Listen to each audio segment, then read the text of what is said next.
मुझे लोग कह रहा था, कुशल कह रहा था मेरा लंबा चित्र लगा दिया, बड़ा चित्र लगा दिया।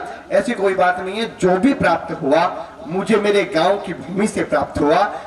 मैं सारी फसलें उगाना जानता हूं, मैं पशु पालन करना जानता हूं। और जब गरीबी की मिट्टी से निकलकर, गांव की मिट्टी से निकलकर कोई नवरचनाकार अपनी यात्रा तय करता तो वो कहां तक पहुंचता, तो मैं आज आपके बीच में खड़ा हूं। मैं आपको नमन करता हूं। जिन कविताओं का परिचय कुशल ने मुझे दिया, मैं सादर नमन करना चाहता हूं, चरण वंदन करना चाहता हूं।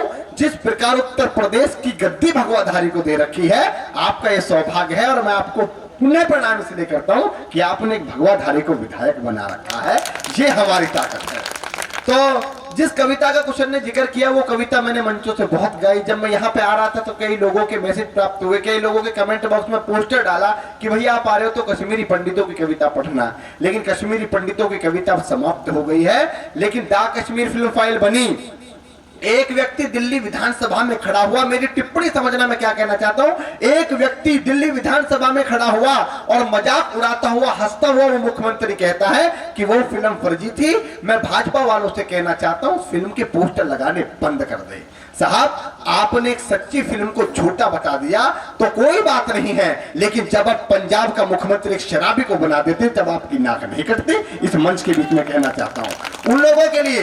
जब वो फिल्म आई, 8 करोड़ की फिल्म 800 करोड़ तक पहुंच गई, क्योंकि सच्चाई की ताकत थी साहब। जहां पर 250 करोड़ लगाकर फिल्म 25 करोड़ का बिजनेस नहीं कर पाई, वहां 8 करोड़ की फिल्म ने 800 करोड़ का बिजनेस किया। तब कुछ पंक्ति आपके बीच में पढ़ना चाहता हूं कि कश्मीर पर फिल्म बनी, कश्मीर पर फिल्म बनी, कश्मीर पर फिल्म बनी, हर भारतवासी जाग गया।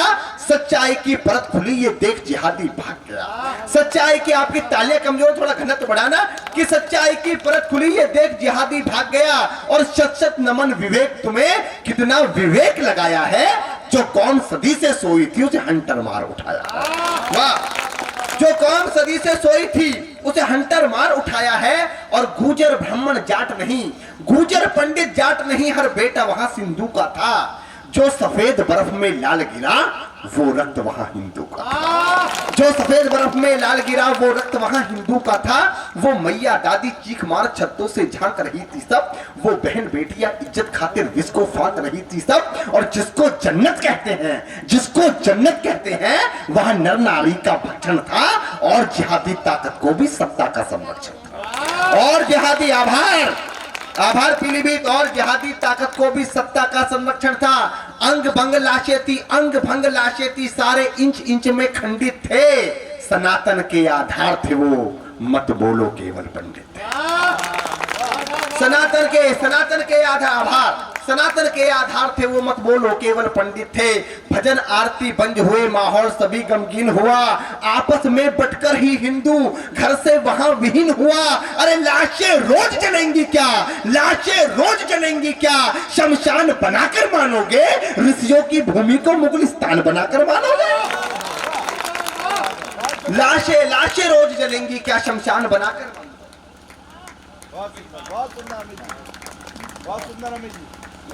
लाशें रोज जलेंगी क्या, शमशान बनाकर मानोगे। ऋषियों की भूमि को मुगलिस्तान बनाकर मानोगे। हृदय ना कोमल करना, पाषाण के जैसे कड़े रहो। जो घाटी में संहार हुआ, हर व्यक्ति के संग खड़े रहो। अब दिल्ली का क्रोध जगे और हर मंत्री का बोध जगे। यातनाएं जो झेल रहे वो हर हिंदू का बोध जगे। अब दिल्ली की गद्दी जाके 6 मांगे रखता हूं, 6 मांगे भारत की सरकार के सामने रखता हूं।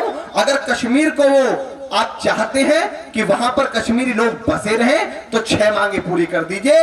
पहली मांग कि जो सीमा पार से मदद मिली उनके मंसूबे पस्त करो। 6 मांगे आपके बीच में पढ़ रहा हूं। जिम्मेदार लोग बैठे हैं, पीलीभीत के समझदार पढ़े लिखे नौजवान